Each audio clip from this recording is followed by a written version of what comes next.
The Strait of Hormuz, a narrow, treacherous stretch of water separating the Persian Gulf from the Gulf of Oman.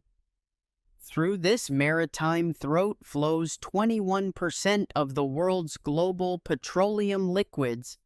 It is the single most critical economic artery on Earth. And in less than 24 hours, it became a hot combat zone.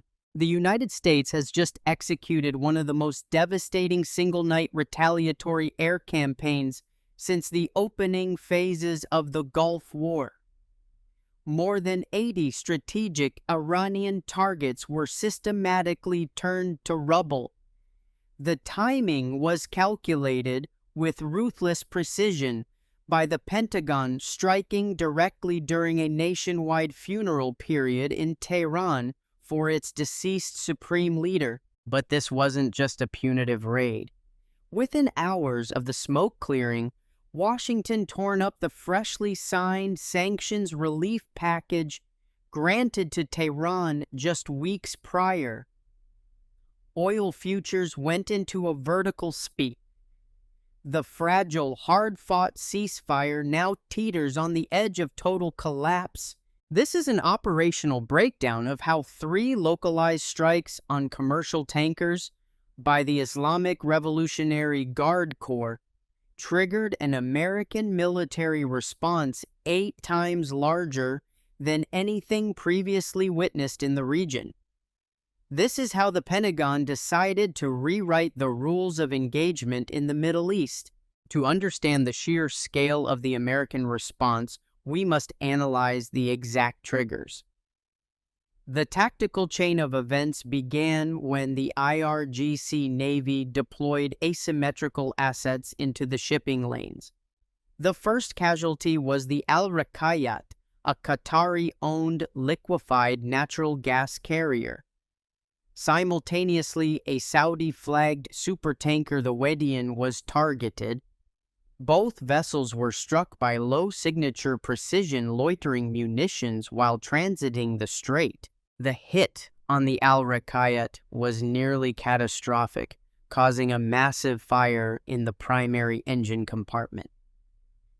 Had the hull been breached further forward, the resulting LNG explosion would have closed the strait physically for weeks. Qatar immediately pointed the finger at Tehran. State-run media in Iran gloated about the disruption, though formal diplomatic channels maintained plausible deniability. Then came the tipping point. Less than 24 hours later, ignoring direct warnings from U.S. Naval Forces Central Command, an IRGC fast attack craft group intercepted and fired upon a third commercial vessel. The restraint that had held the fragile June Memorandum of Understanding together had completely evaporated. The Pentagon's response was not delayed. U.S. Central Command CENTCOM activated a pre-planned multi-domain strike package. The operational objective was clear: don't just send a political message, physically degrade Iran's access to its own coastline. Hours later, E-2 Spirit stealth bombers alongside F-35C Lightning IIs launched from carrier strike groups in the Arabian Sea breached Iranian airspace. Over 80 separate targets vanished from radar screens in a single wave of precision-guided devastation. Let's look at the target package. This was a textbook anti-access/area denial, or A2/AD counter-strategy. Pentagon planners did not hit symbolic political buildings. They went after the teeth of the IRGC. The strikes focused on 3 primary layers: integrated air defense networks, coastal surveillance radars, and anti-ship missile sites. By neutralizing the S-300 and localized Cordad-15 air defense systems in the first 20 minutes, U.S. aircraft secured absolute air supremacy over the southern coast. Next came the anti-ship infrastructure. Multiple hidden silo sites housing Ghadir and Qatar anti-ship cruise missiles along the cliffs of Bandar Abbas were obliterated by GBU-39 small-diameter bombs and joint direct attack munitions. But the most crippling blow was dealt to Iran's asymmetric naval fleet. Satellite imagery later confirmed the destruction of over 60 IRGC fast attack craft and semi-submersible vessels. These small, heavily armed speedboats are the core of Iran's swarm doctrine, a tactic designed to overwhelm large U.S. destroyers through sheer numbers. By wiping out 60 boats in a single night, CENTCOM effectively erased Iran's primary tool of maritime extortion. This operation was 8 times larger than the previous American kinetic response in late June. Back then, Washington opted for a strictly proportional response to preserve the Doha truce. This time, the policy of calibrated deterrence was discarded.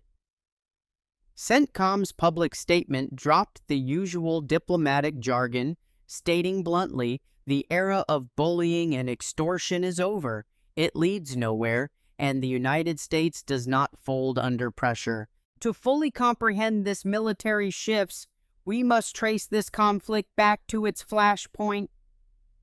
When the United States and Israel launched their initial coordinated air campaign against Iran's strategic facilities on February 28th, the IRGC responded with immediate economic warfare.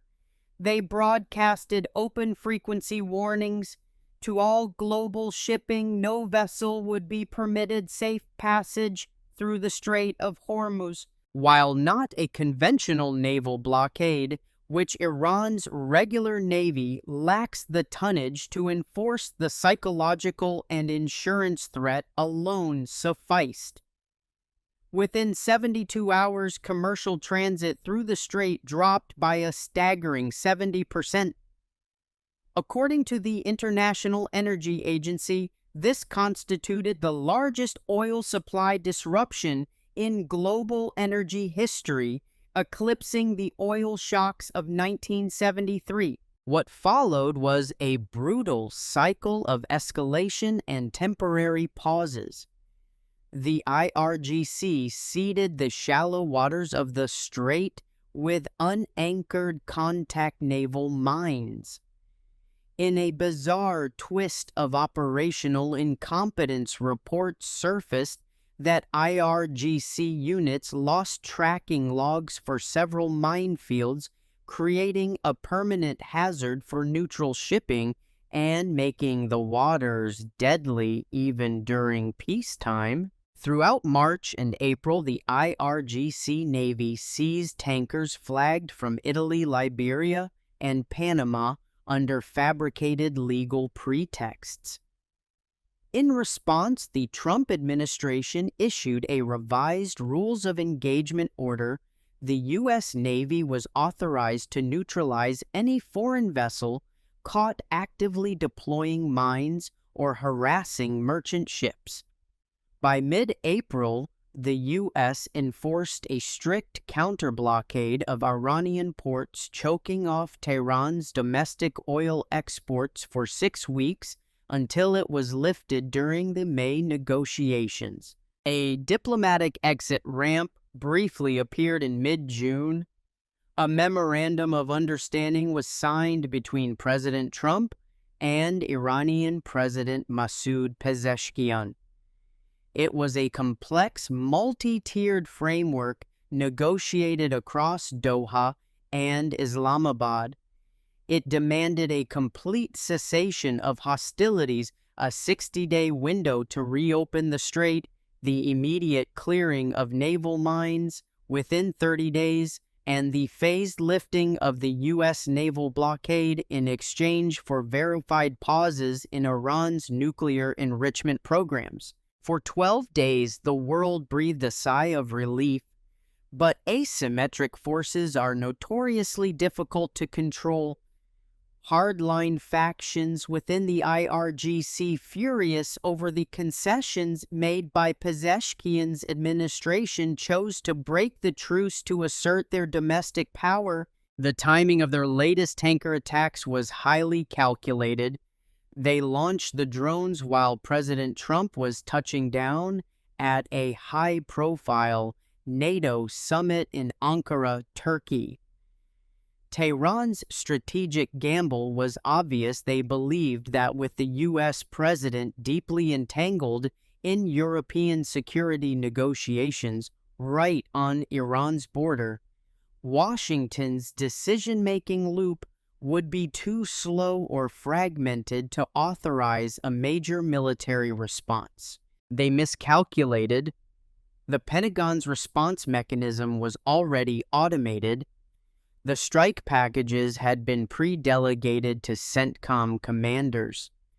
Instead of a divided Washington, Iran faced an ironclad military consensus. The kinetic destruction on the ground is only half the battle. The strategic masterstroke of this operation lies in the immediate reimposition of the crushing economic sanctions. Alex Plitzas, a prominent defense analyst from the Atlantic Council, noted that Iran is now entering an unprecedented financial chokehold. Decades of systemic sanctions, combined with the structural damage from the February air campaigns and the 6-week naval blockade, had already drained Iran's foreign currency reserves. The brief sanctions relief in June was supposed to be a lifeline for the collapsing Iranian rial. By revoking that relief instantly, Washington initiated a devastating cash crunch. Tehran can no longer easily fund its regional proxy networks in Lebanon, Iraq, and Yemen. More importantly, it cannot easily replace the 60 fast attack craft, the complex radar nodes, and the advanced air defense missiles destroyed in the latest strike. Regional heavyweight powers like Saudi Arabia and the United Arab Emirates are watching with extreme anxiety. While they oppose Iran's regional dominance, they are acutely aware that a full-scale desperate war of survival by Iran could lead to the mass deployment of ballistic missiles against their own desalination plants and oil infrastructure. The Pentagon has shifted its entire doctrine from proportional deterrence to overwhelming, disproportionate retaliation.